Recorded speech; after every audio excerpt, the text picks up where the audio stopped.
How's it going, gang? Welcome back to the Ultimate Guide, the series where I help give a complete breakdown of your characters by analyzing their strengths, weaknesses, abilities, teams, equipment, and more to help you on your Legends journey.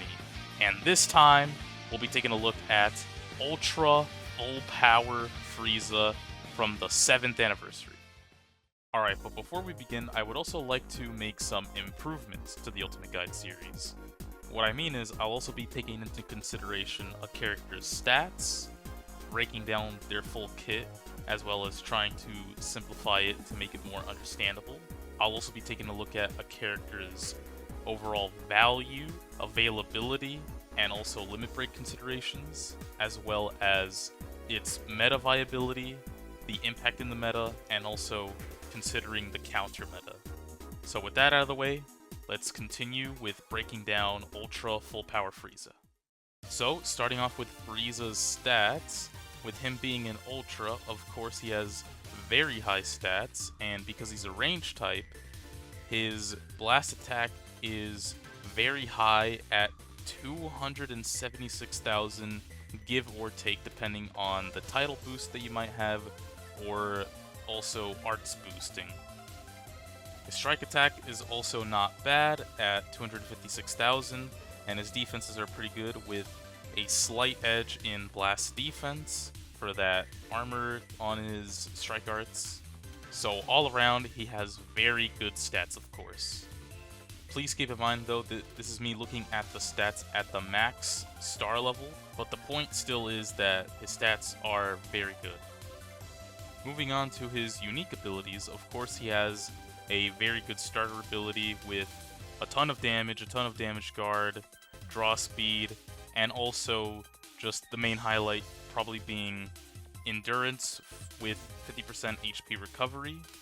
As for his actual abilities, when entering the battlefield he gets card, health, ki. He also nullifies element disadvantages for a short time. He has cover change when first using a blast or strike when he first enters the battlefield, and also gets a little bit of damage when he attacks. When he's hit, he also has a little bit of disrupt and gets some health back to be able to survive for a little bit. And he's also able to get out quickly if an enemy activates a special move, ultimate or rising rush, by shortening ally subcounts by 10, canceling their buffs as well so that they cannot kill him through his endurance, and also canceling his own attribute downgrades and abnormal conditions. For his special cover change, he has a cover change against strikes, and that can be comboed into with his blue card. It does not combo with anything else though, so if you're thinking that it combos into his Death Beam active gauge attack, it does not, only his blue card works. For his unique gauge, he has an attack type gauge that fills up every time he uses an attack, besides the Death Beam, and when it fills up, he gets a little bit of health. He restores a little bit of his active gauge to be able to use the Death Beam once again, and when it's filled up, you want to use the Death Beam in order to reset it back to 0, which you'll get a card back, you'll get to nullify element disadvantages, and you'll also be able to penetrate endurance as well. And now perhaps the main highlight of Frieza's kit is, of course, the active gauge Death Beam. We've seen this before with Ultra Beast Gohan, but instead of one big attack, Frieza is able to do one small attack to be able to continue the combo, but still do a good amount of damage to the enemy by being able to spam it over and over and chain in long combos. To be able to use it, you need at least 40% on the active gauge, and when you do use it, you get a little bit of cover change nullification. Of course, it deals a good amount of pierce damage to the enemy, it inflicts them with bleed as well, and you're able to combo this into any move that you have.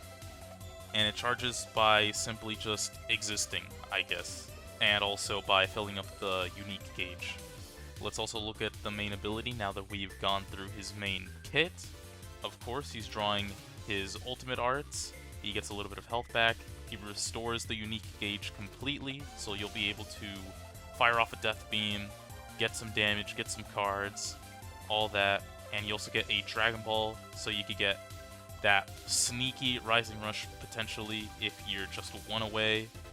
Of course, for his Ultra ability, it's the same as every other Ultra, just a little bit extra damage and a little bit of extra key recovery.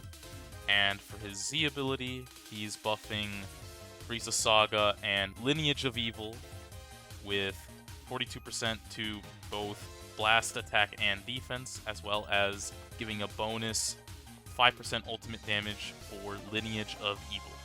Now lastly, let's take a look at his actual card arts. Of course, his strike are just standard with just blast armor.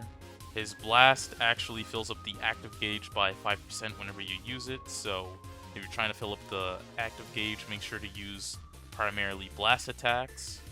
His blue card is a melee blue card, which means that you have to make sure to use it in a combo, or else you're going to drop it if you try to attack someone without starting a combo. And it does decent damage while also inflicting bleed, and it also makes the enemy receive more damage and also lowers their health restoration for 10 counts. As for the green card, on activation you get some health back, some ki, fills up the unique gauge, and also gives you a little bit of extra damage. And when you actually land it, you get an extra card to work with, and it also increases enemy sub counts by 2, which is essentially a soft lock-in. And of course you can combo this into anything because it's a combo green card. And now for the ultimate, it does a lot of damage. Of course it goes through endurance, and on hit it also destroys the entire enemy hand.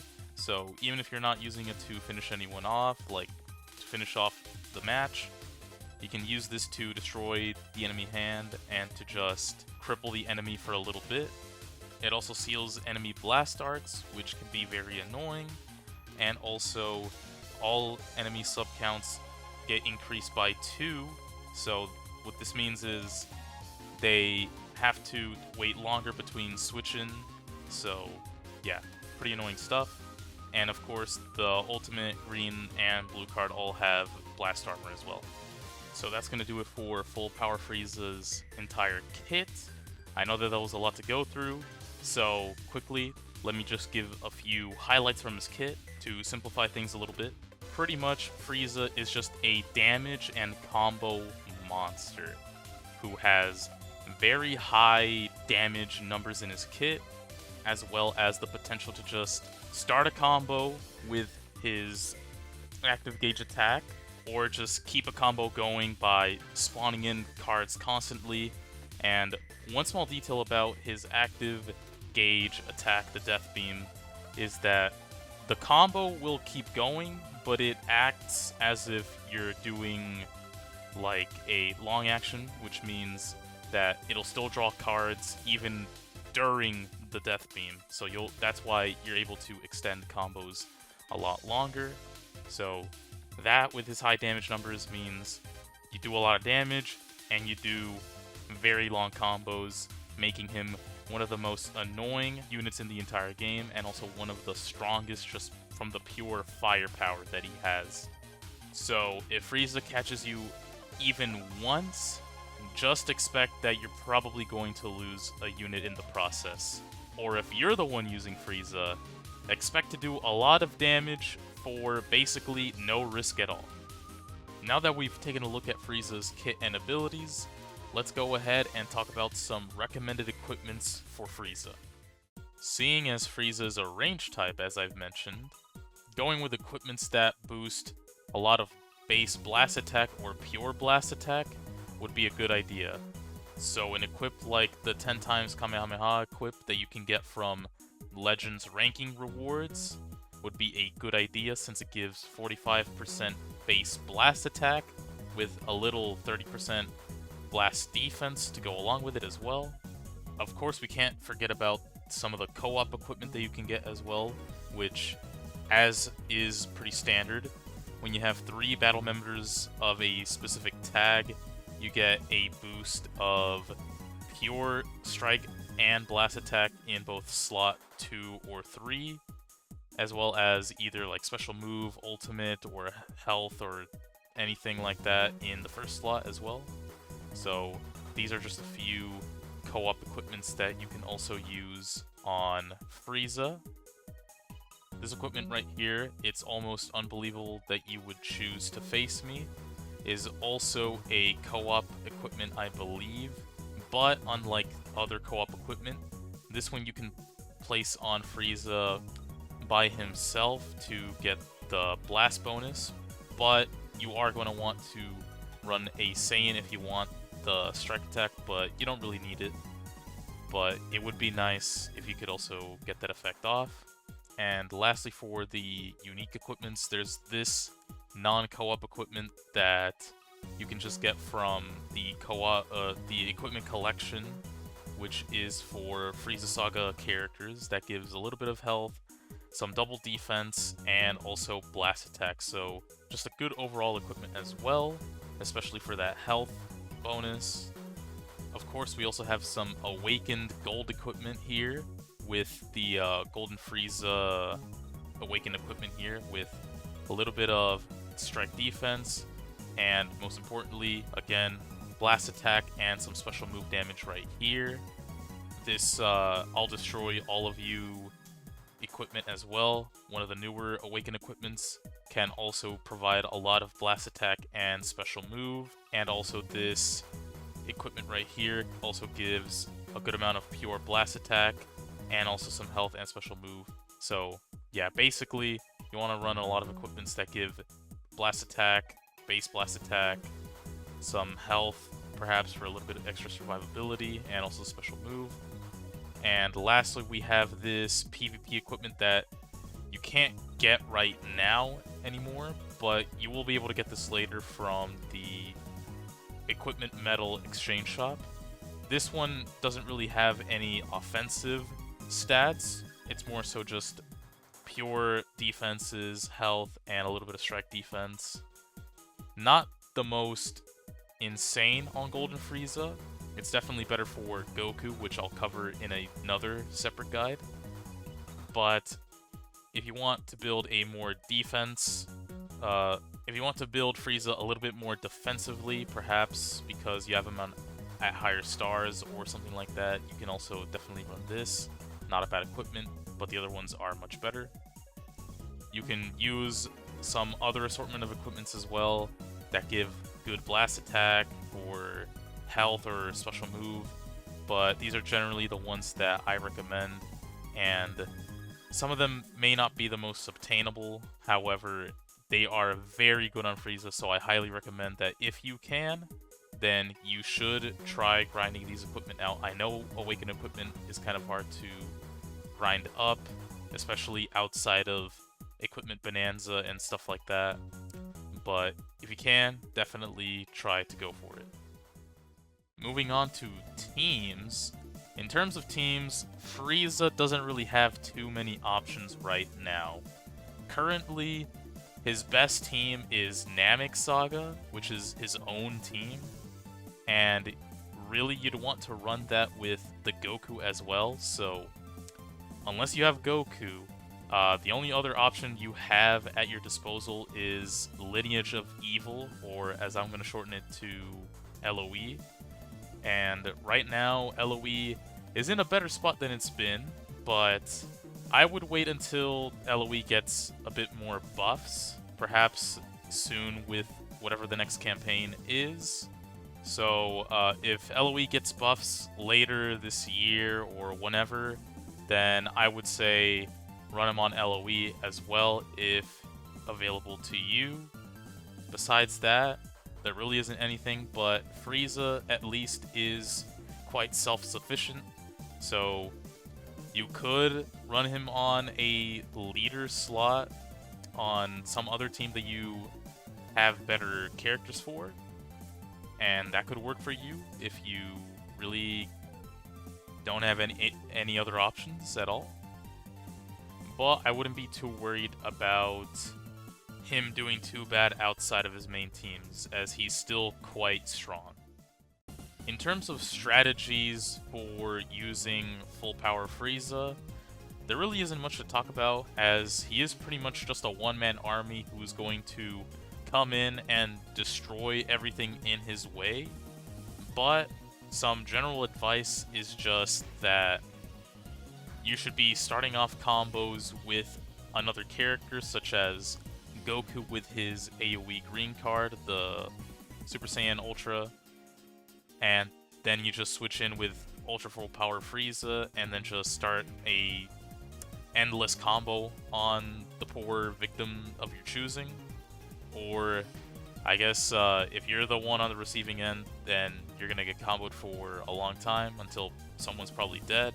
And speaking of combos, as I mentioned before, Frieza's Death Beam is his biggest tool to be able to continue combos, as his Death Beam has a unique property where using the Death Beam makes it so that you can draw more cards because the game thinks that you are not in a combo temporarily, I guess.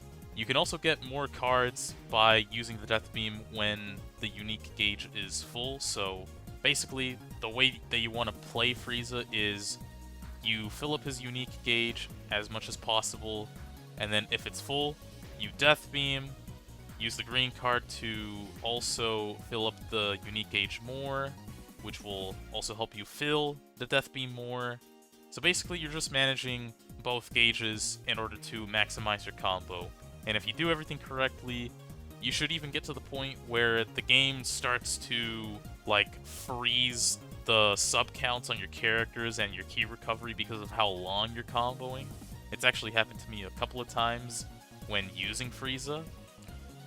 But, I mean, in other cases, the character that you're attacking is probably dead anyways, so you might not see that too often. But anyways, that's about all there is to using Full Power Frieza. So now, let's go ahead and talk about Frieza's value as well as meta impact and viability. I think for right now, Frieza is going to remain in the top 3 for quite a long time. He has a lot of value thanks to his oppressive offense capabilities, and also just how annoying he is. Makes him very well suited for a team later down the line. So, like I had mentioned before, if he gets any sort of buffs, he will greatly enhance that team. So pretty much we're looking at a very similar situation to, say, like, Ultra Majin Vegeta, who was very strong on release and dominated the meta for quite a long time because of how powerful he was, because of all of his crazy mechanics that just shut down every single unit besides, I guess, himself. So, yeah, Frieza is going to last a long time, so of course he is very valuable right now, and will continue to be valuable until he gets power crept in some way. Or until they release, like, 30 different counters to Frieza, but I don't see that happening anytime soon since Frieza is actually an anniversary character alongside the Goku, so yeah, they're not going to counter him immediately.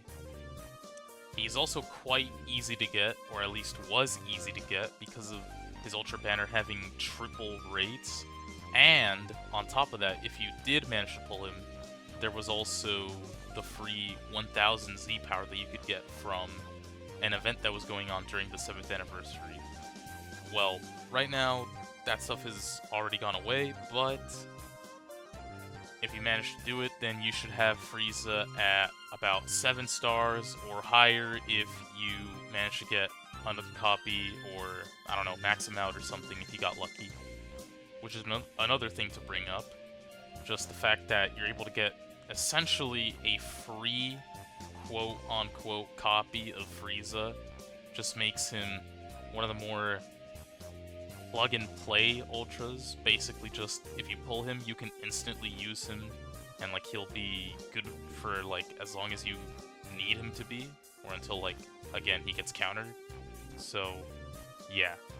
If you didn't pull for Frieza, then I guess you missed out, I'm sorry, but do definitely try to go for Frieza again when he comes back, although there's no guarantee that the 3 times Z power, or 3 times rates, I mean, will be back when his banner returns. As we've already discussed though, right now Frieza is pretty much running the meta alongside Goku, and will probably continue to do so. But I also want to talk about the counter meta to Frieza. Basically, what units can shut him down, and what units you should look out for in that case if you are using Frieza, or if you're not using Frieza, you don't have him, then this is a good way to find out what you can use to try to stop him. Now, the thing is, unfortunately, there aren't really many good purple characters out there to really stop Frieza. The best purple characters that there are right now is either going to be the Tien and Chaozu, or the Vegeta from Part 1, who, let's be honest, isn't really on par with any of the other units this anniversary.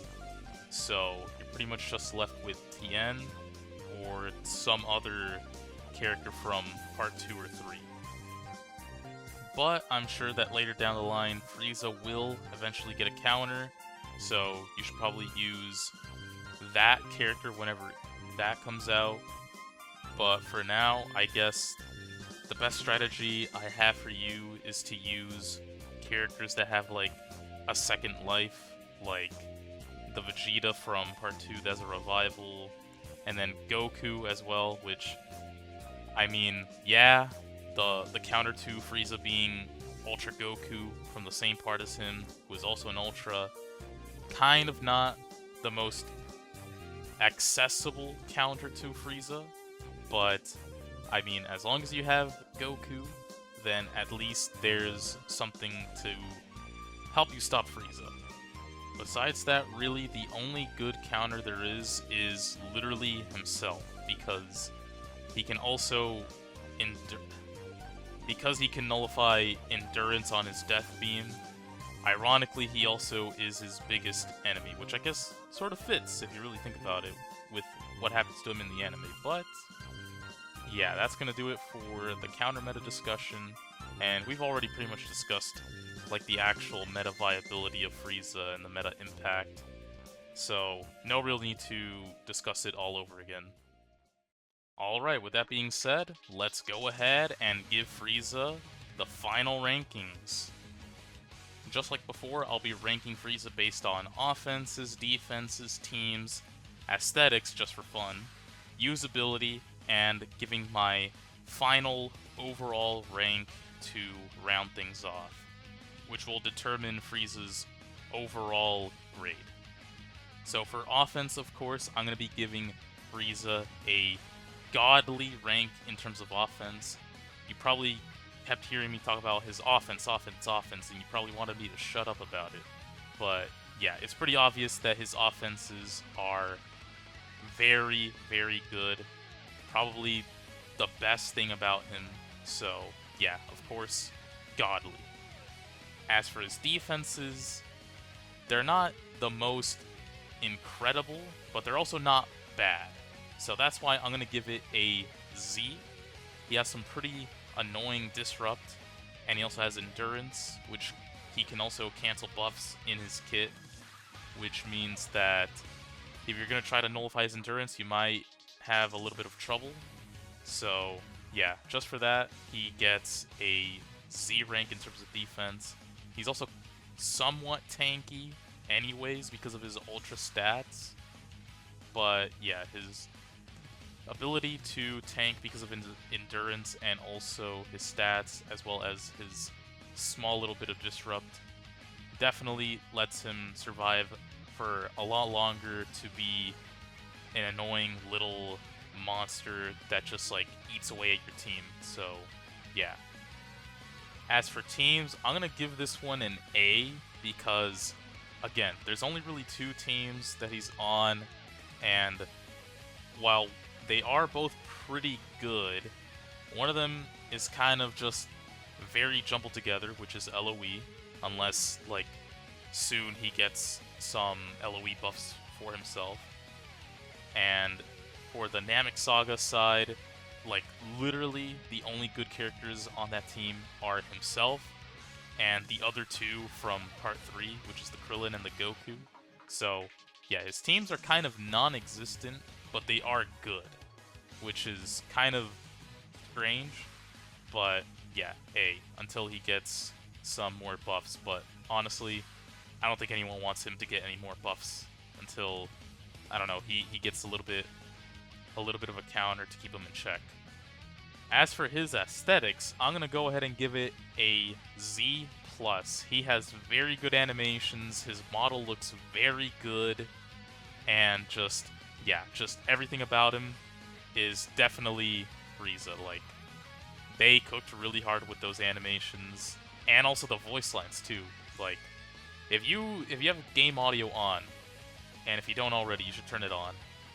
Like, this man screams in your ear like you're watching the show, and like you got the voice actor literally right on your phone or something. Like, I don't know how to say it, but just like I don't know what they did, but in the studio, like, this guy went off. I forgot the name of the voice actor for Frieza, but yeah, he did a really good job. But yeah, just overall aesthetics, Z+, very good. They cooked. For usability, I'm also going to give him a Z+, because he's quite easy to use despite all his tiny little mechanics that you have to juggle. You could really honestly play him by just pressing cards and then occasionally pressing the death beam, and you'll probably win.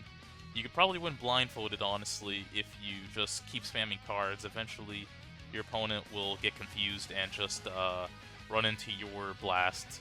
So, yeah, for usability, definitely Z+, maybe godly, but yeah.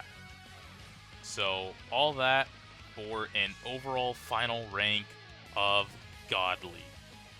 Just, yeah, I don't think that there's any other character like Frieza right now, and basically, he pretty much dethroned Majin Vegeta, who was previously, like, the most annoying, unstoppable character on release, and now this guy is the one that is taking the crown for broken unit on release that just eviscerates everything in its path.